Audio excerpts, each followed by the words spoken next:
ఐశ్వర్యము గొప్పతనమును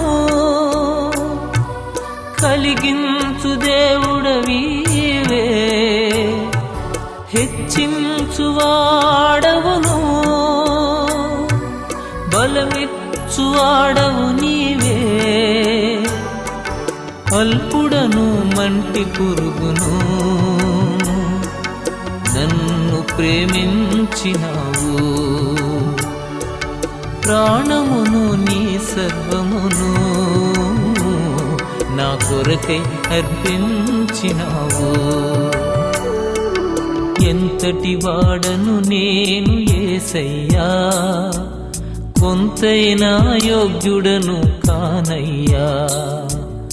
ఎంతటి వాడను నేను యేసయ్యా, కొంతైన యోగ్యుడను కానయ్యా.